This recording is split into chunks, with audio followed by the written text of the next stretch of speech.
Okay, welcome everyone. Thanks for coming along to this event.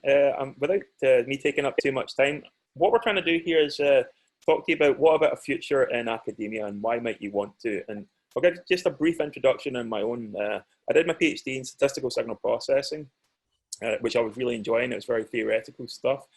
But as these things tend to happen when you're doing PhDs, I spent a wee bit too long and my funding was running out, so I had to go and get a job. So I went and got a job as an embedded software engineer at Motorola, where I wrote some of the code that's in the Dodge Viper. And during that time, I was really enjoying it. It was a really, really fun environment to be in, working with good people, working in exciting projects. And then so we're making some money. I bought a flat. I went away skydiving. I came back to a letter that made me redundant. And then during that period, it caused me to rethink everything. So after taking another job with a small company, I jumped back to academia. And I took a 3-month contract and then subsequently a year's contract. I then moved to University of Glasgow as a postdoc doing large-scale data analysis and brain signals. Funding ran out again for that, and I took a half-time position at Glasgow Caledonian as a lecturer in electronics. And then subsequently from that, I became senior lecturer, program leader, assistant head of department in electronics, and I'm subsequently now the head of department of computing. So that was kind of the path, and it was a kind of rocky one because I really enjoyed being in industry. I liked the interactions that I had there. And in order to keep that on, I still work very, very closely with industrial partners doing industrial projects. So one of the key aspects I want to get over to you is don't think that academia is sitting there calculating hard sums thinking, right? We work in real world problems where we do impact, we give impact into society and into the business world. So don't think of academia as just purely somewhere where you go to teach. That's not true at all. Research is a huge component of what we do. And in order to make sure that you don't have to listen to me for too long, I brought 2 members of my team along today. And I brought another key person that I work very close with is Andrew Kinnear from the KTP Centre. So the KTPs is one of the grants that I've been working with. I've had a number of KTP grants over the last couple of years, which I've really enjoyed. And it's important that you guys have an understanding of what that is, because that's another link where it's a kind of joint partnership between industry and academia that's been really successful for me. So again, without me taking up too much time, please ask any questions in the chat, or you can contact me if you have anything that you'd just like to ask about academia, what it's like, etc. But also please contact my team. When we've got Mark Jenkins as one of the lecturers here, and I've got my postdoc, Mitiche. So again, I'm going to pass over to Andrew, and he's going to tell you about all the cool stuff that happens in KTPs. So Andrew, take it away. Thanks very much, Gordon. So as Gordon mentioned, I'm involved with KTPs, or Knowledge Transfer Partnerships. Basically what they are, as Gordon was sort of touching upon there, academia doesn't just work in isolation. There's a real push at the moment on a sort of wider level by the government to really involve academia to help drive impact, well, what we would call impact into businesses, which is effectively increasing business turnover and making more money for companies. It's become especially relevant, obviously, with the corona virus pandemic that's happened at the moment. Government are looking to increase their spend in this area to something around £22 billion. So it's an area that will be growing over the next sort of few years, as it's an area that the government sees being vitally important to the economy.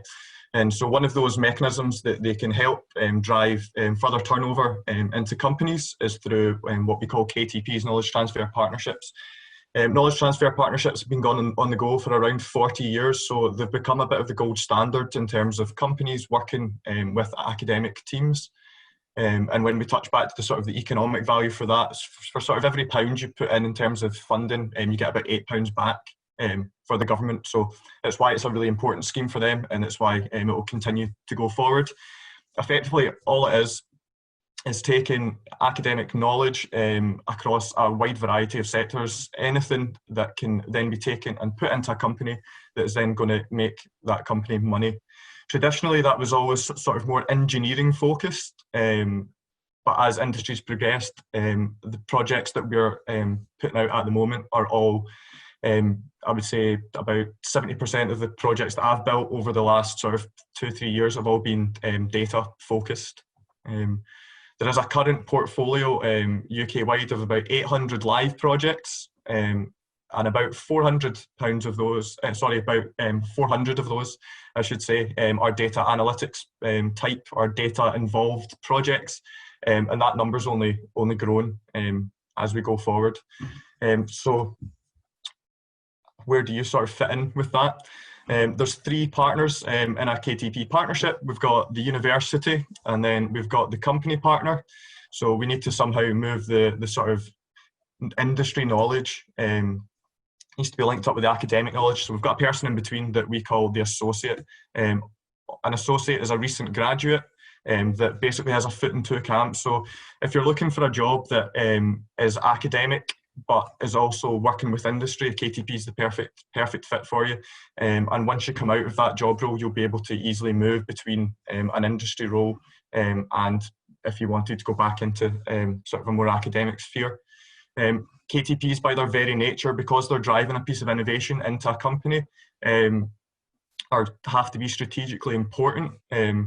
So in terms of future career progression, you will be working on a project that's strategically important to that company. Chances are that the company are going to look to hold on to you post your project because you become the domain expert in that area, because it's new to the company and you're the person that's brought that across from the academic sphere into industry. Likewise, if you wanted to revert back to a sort of more academic facing job, you've got that industry facing experience. So it's really about taking sort of leading edge academic research and applying it into the real world.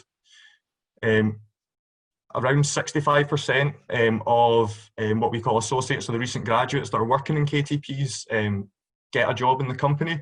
Those that don't, it's usually because they've been poached by other companies, whether that's at the end of their project or during project. And we've had some projects recently where, I think it must have been about 4 or 5 years ago, where the whole project team, and that included the academics, were poached by Google. So, you know, it opens up a whole wealth of opportunities. As well as obviously the experience of, you know, working between 2 camps. There's the opportunity to be part of published academic papers, present at conferences,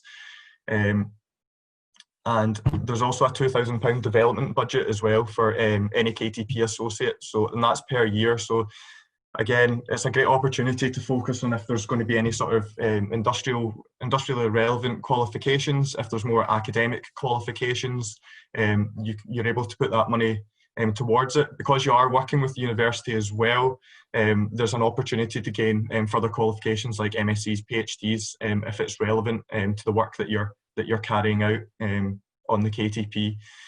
But the main one is the exposure that you're going to get within the company. If it's a small company, you'll be working on technologies that are new to them. You will become, usually most of the roles sort of post KTP, you're stepping into quite a strategic role within that company. And if you're working within a large company, again, because it's strategically relevant, you will be dealing with sort of senior management, higher management, so you'll get that exposure. So it usually helps to fast track your career. It's something that I wasn't really aware of before coming into this job. If I'd had that awareness beforehand, it's something I definitely would have wanted to get involved in. And like I said, especially if you've got a data background at the moment, there will be plenty of job opportunities out there for you. There is a website that's KTP, I think, that Heather's going to share sort of after this presentation. I would encourage that you sign up for that, and you can get job alerts. The sort of the trickiest part about getting a KTP is that it's a constantly rolling list of jobs, so you just need to keep on top of it. And yeah, that's everything from me. I've tried to be quite light touch, but essentially what a KTP is working between industry and academia to drive a real change and deliver impact for a company. There's plenty of funding out there, so we're not going to be going anywhere, and it's a great opportunity to further your career. So yeah, if you've got any questions, put them in the Q&A, and I'm happy to get back. I'll hand it back to you. Thanks for that. That was great. That was a really good description of the KTP process. We're going to have someone who's done a KTP and is applying for KTPs, etc., coming shortly. But one question I know people are going to be asking 100% for certain is, what are the salaries like in KTP? Most baseline salaries are £34,000. That's what the sort of the standard budget allows for. But if the company are happy to pay more, then it can go right up. I've done a recent project that was London based, that was looking at sort of image data processing, and they were offering a salary of, I think it was about £60,000 per year. So whoa, they're looking for staff. Yeah, that's a bit of a one-off. It is a bit of a one-off, but yeah, you'd be looking at sort of 34, 35 as a starting salary. That's great. That's great. Couple of questions here. How can we find out more about KTPs? Well, we can find out more about KTPs by, we're going to be sharing the link at the end. Andrew has sent all the information and the jobs available to Heather, so Heather will be factoring that out. Is a PhD preferable than job experience in data science? We'll come back to that as a question. That's a very good question, because Andrew didn't mention, he said graduates, it could be PhDs, depending on where the link is, but that's depending on the project. Okay, so a PhD is not essential for a KTP at all. To work in the data science field, you could be coming from a computing science background, an electronics background, physics background, etc. Just as long as you've got those data skills. So everybody here will be well positioned to go in for a KTP. Okay, on that happy note, my buzzer's just gone. So thank you, Andrew, for that. Much appreciated. And you can disseminate the information via Heather. I'm going to pass on to Mark Jenkins now. And Mark, you can tell us about your experience and your route to academia. You've got 8 minutes. Thanks, Gordon. Morning, everyone. So I'm Dr. Mark Jenkins. As Gordon said, I'm a lecturer in the computing department at Glasgow Caledonian University just now. And today, basically, I'm going to share, I guess, my journey from my undergraduate degree through to how I ended up in academia.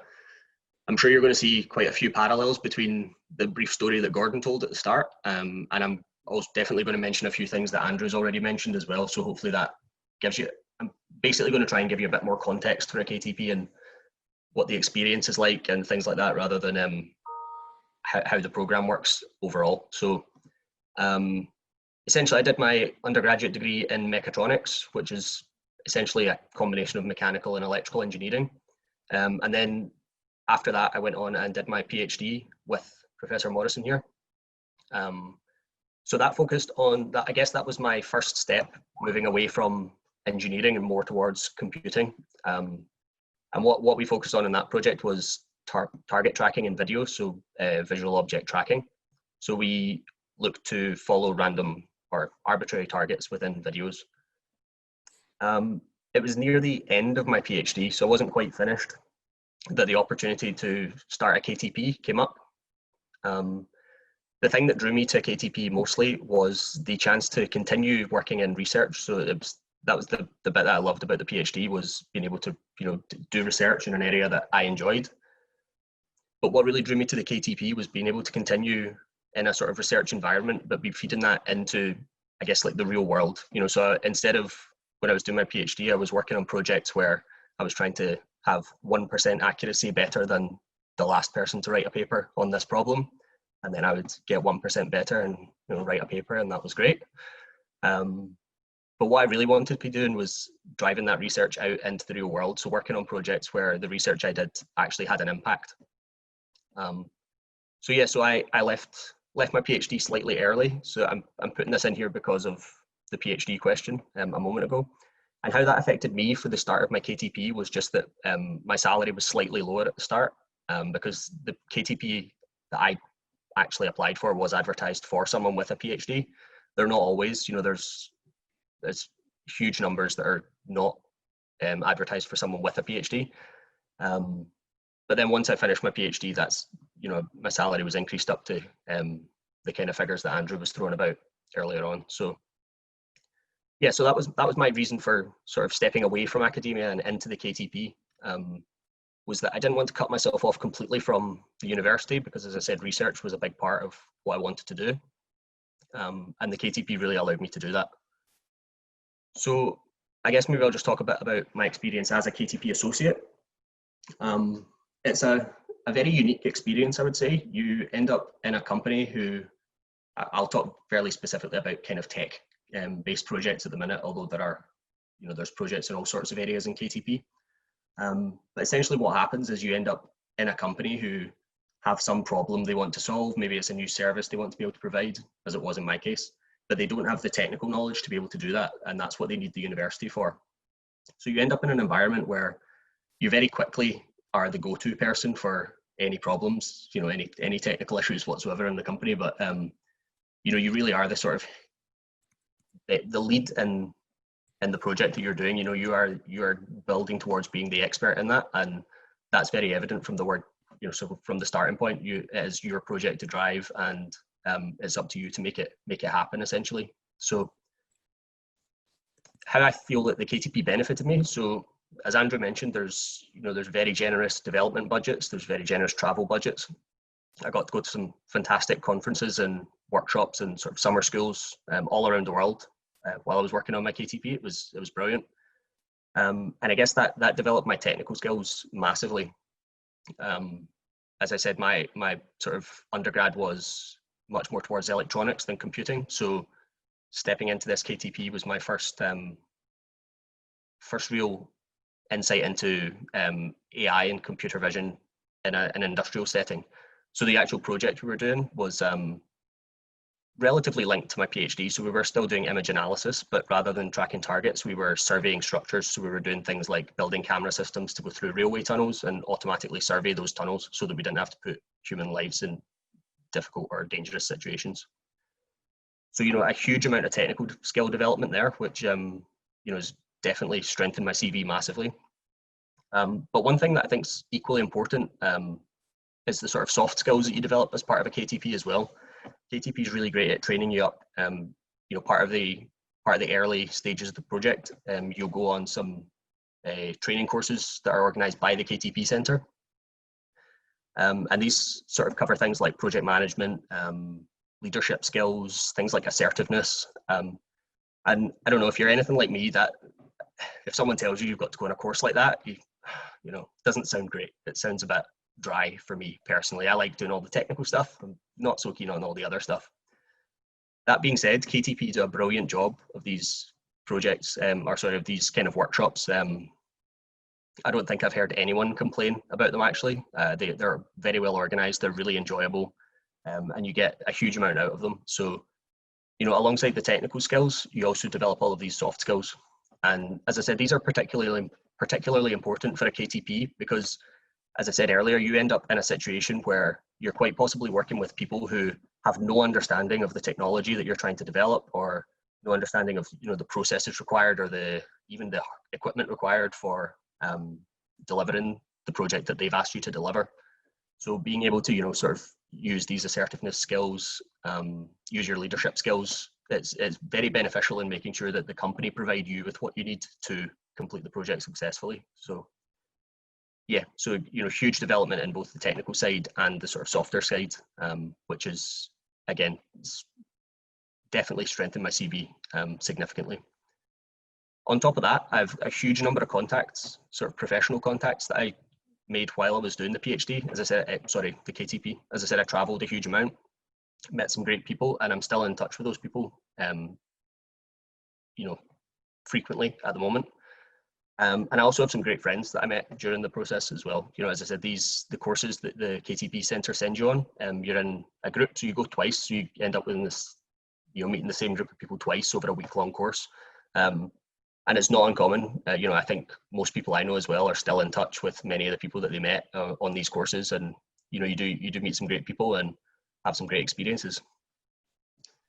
So that essentially takes me to the end of my KTP, where, as Andrew said, I was one of the, I think he said 65% that the company did take on at the end. So I became the research and development manager at the company I was in. So again, I think that just strengthens Andrew's point that you do sort of quite quickly move up the ranks and you end up in a management position sort of straight off the back of that, which was great. And what that actually allowed me to do was see KTP from the other angle. So I've also supervised KTPs and Data Lab Industrial Doctorates as well.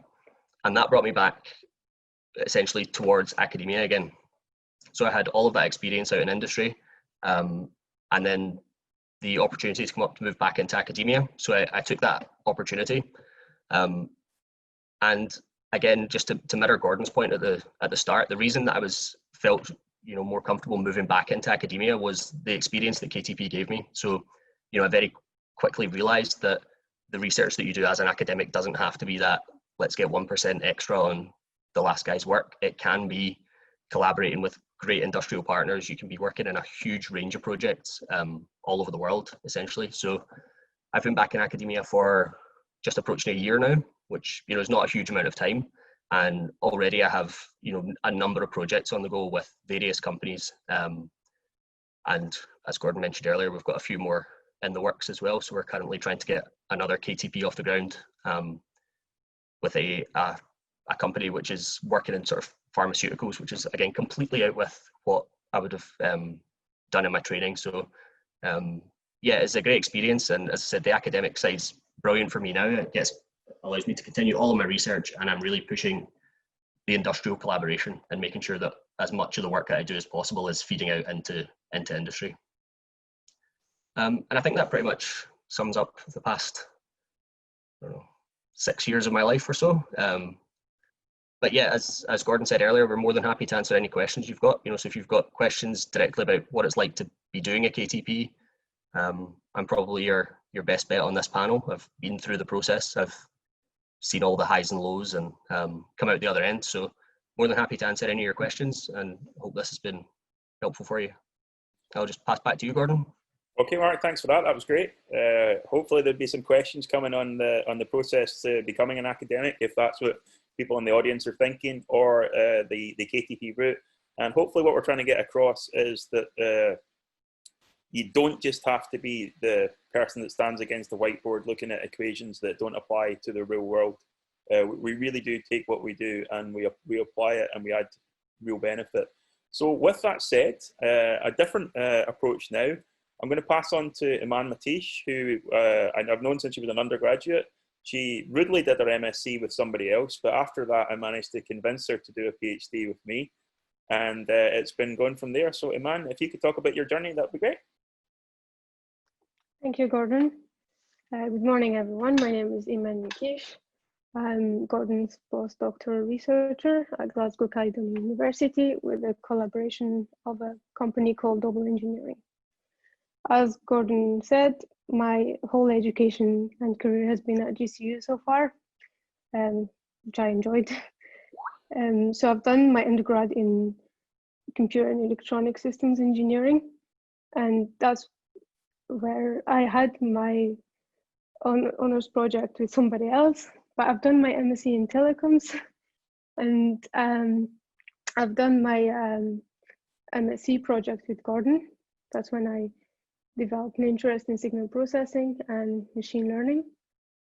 And from then that led to my PhD. So the MSc project was something totally different, like in terms of application field. I applied the machine learning to a biomedical field, but then there was another PhD opportunity that came up with in the power industry. And so the topic was to apply machine learning to high voltage machinery and assets in power plants to potentially identify electrical failures and breakdown.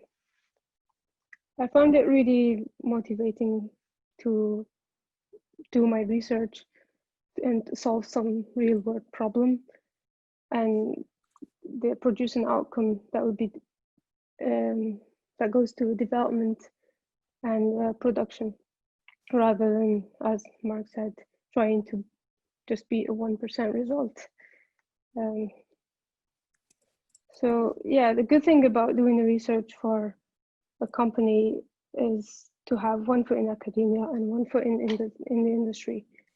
And by that, I mean, I often get asked by the company, they think of you as one of them. So I get asked by the company to do some other work that is not necessarily related to the current research that I'm doing, and that may include writing a code or analyzing completely different data, or even making presentation slides for an industrial conference.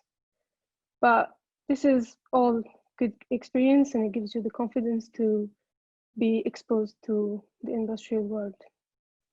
The other good thing about doing research for a company is the budget and funding that you get for resources, whether you want to buy a powerful computer or hardware equipment, or whether you want to go to a summer school and learn more about your topic, attend conferences, and so on.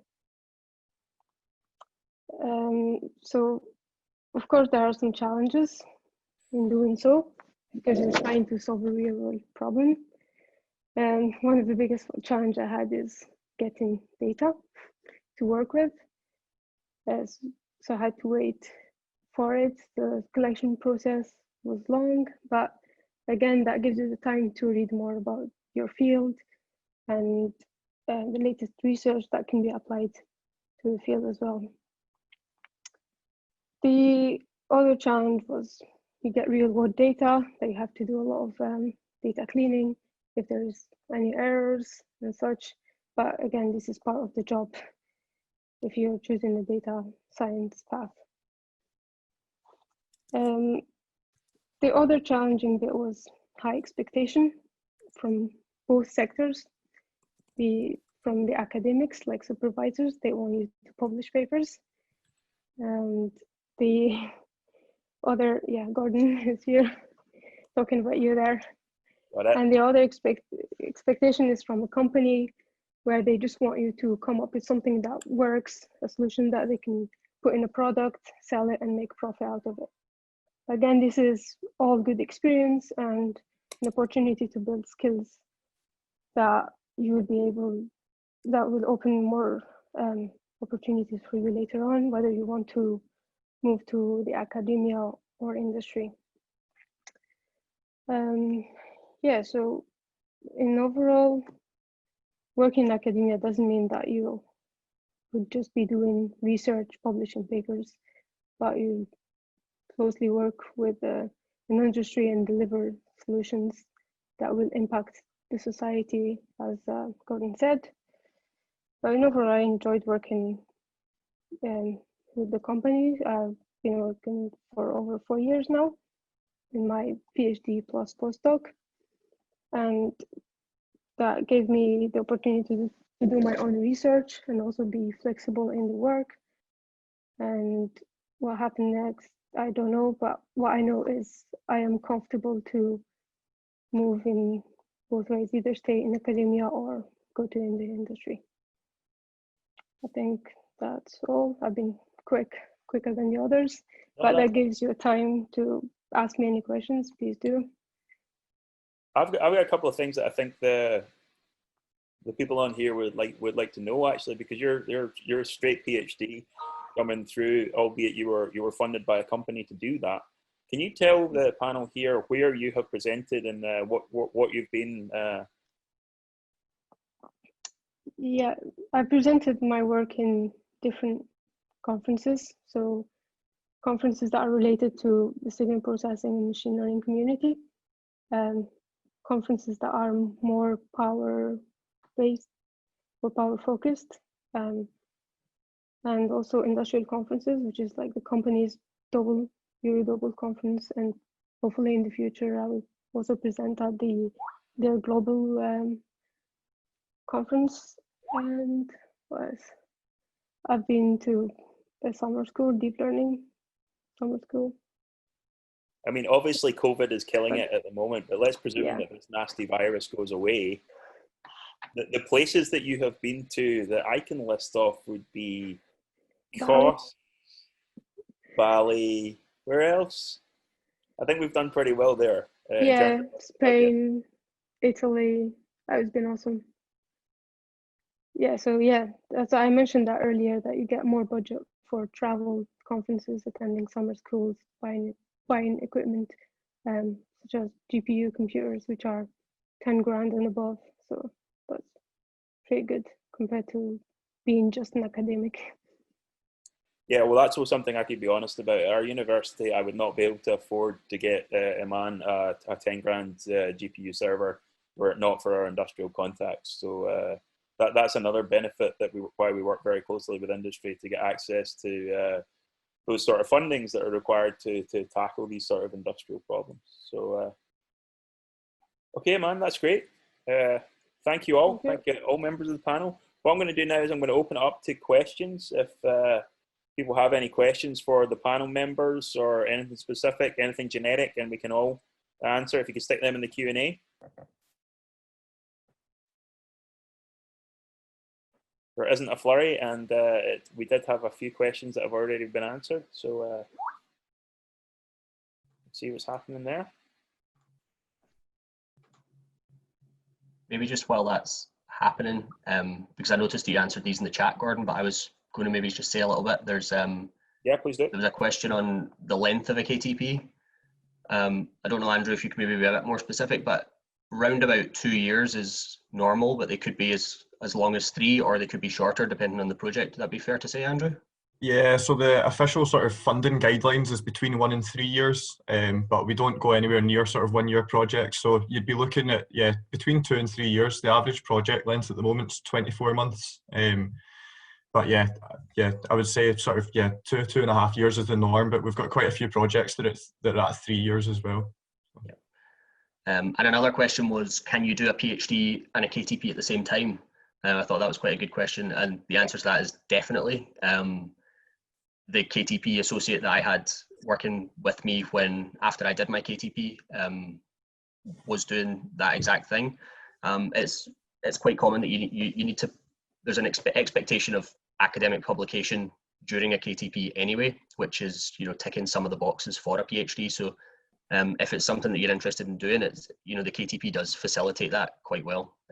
You might, and on top of that, there's a portion of your time is actually allocated. So, you know, 24-month project, I think 10% of that, Andrew, is personal development time. Correct, yeah. You could definitely use, you know, so you could use your working hours to an extent on that KTP, the PhD project as well, if you wanted to. So I think I did mention in the Q&A as well that it's not always explicit in KTP associate adverts that there is a PhD opportunity, but it's definitely something, you know, if you're interested in, that when you apply for the job, asking the university or the company if they would be happy, because most of the time I would think that they would be okay with that. I have 3 KTPs running at the moment, one with a company called Intralec, one with the Greco, and one with Mitsubishi, and all of the associates there are signing up for PhDs. So yeah, it's a very common thing to do, and I can't imagine an academic that would say no to that, to be honest with you. It's a win-win on all sides. So if that's something that you're interested in, it's definitely a good way forward. If there's any other questions, if not, I'm going to hand to Heather. So as I say, my name's Gordon Morison. You get Mark Jenkins there, Imene, Mitiche, and Andrew Kinnear. So I'd like to thank all members of the panel. If you have any questions, please feel free to reach out to us, whether that be on LinkedIn, whether that be on Twitter. I'm sure there'll be lots of stuff happening. Yeah, can you let us know the website? That is coming. It's coming directly from Heather, absolutely, at the end of this. So please see the key plug. And my last kind of shameless plug is there's a 3-year KTP position with Mitsubishi in Livingston coming. It's about to be advertised. COVID has put a bit of a dampener on it, but I'm putting it through the system at the moment, where we're looking to turn the factory into a smart factory. We're sensorizing everything with IoT devices, and it's going to be a highly cool project. The guy that's running for it at the moment is Supersonic. He's really, really, really good. He's absolutely flying, and he's doing some really cool stuff with Raspberry Pis, sensing, etc. So if you're interested in that, please reach out. And advert coming shortly. Heather will get you the link. COVID is causing a bit of a delay to get it through the system for everything, but thank you. Oh wait, one last thing. There's a PhD opportunity with Dr. Mark Jenkins coming up in climate, and how we can apply AI in climate to do really cool stuff. So if you're interested in that, please get in touch. You've heard of Man, you've heard the cool stuff she's been to Bali. Academia is cool, right? So please get in touch about it. There's a PhD coming with Doble, which is going to be doing data engineering and IoT and applying machine learning to condition monitoring models. So if you're interested in that, please get in touch. Okay, Heather, I'm passing it back to you. Thank you so much, everyone. Thanks, Gordon, and thanks to everyone on the panel. So as Gordon said, I'm just going to attempt to share my screen with you now. Can everybody see that? You should be able to see the presentation, yeah? Okay, so just following on from that, here we go.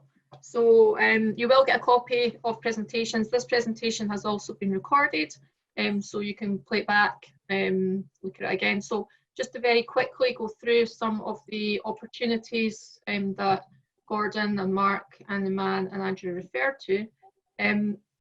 Some of you may be aware of Data Lab. We have our industrial doctorate scheme whereby we will co-fund PhDs in collaboration with industry partners. We currently do one with Gordon and Mark. We've got a PhD student at Glasgow Caledonian. We've currently got about 26 PhD students working actively on projects in various stages. We've got some just coming to the end, some just starting out. But over the next couple of years, we've got funding to allow us to fund a significant number going forward as well. One thing just to be clear about for the industrial doctorates is that the money we have for that doesn't allow us to fund students directly. What it allows us to do is fund universities with projects. But if you have a look at the industrial doctorates website, if we've ever got any open vacancies, that's where they'll be. At the moment, there's not any open vacancies ready to recruit right now, but we've got a couple just coming into the final stages of legal, so they should be recruiting in the next month or so. One is with University of West Scotland and Codeplay, and that's looking at the AI behind autonomous vehicles. And we've got another one with CTEC and the University of Strathclyde, which will be looking at using digital twinning forecast and predict maintenance for ships.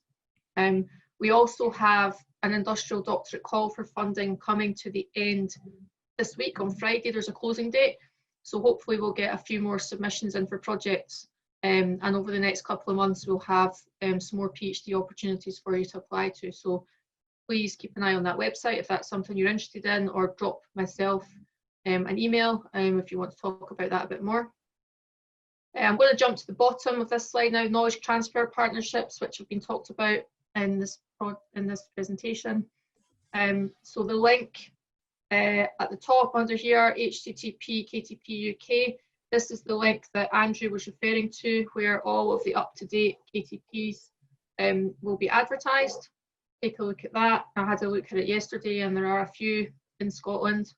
And also just to let you know that we've also been made aware of one that's currently been advertised with a closing date of the middle of September with Gordon University and Accord, and that's a software engineering opportunity to develop error detection software. So that KTP has currently been advertised and is open for applications. Just jumping up to the middle, I'm going to cover this very briefly.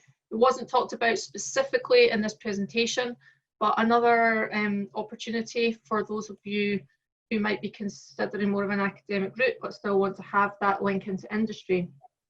Across the UK now, there are a number of centres for doctoral training funded through UKRI, through NERC. There's lots and lots of different avenues you can get into centres for doctoral training.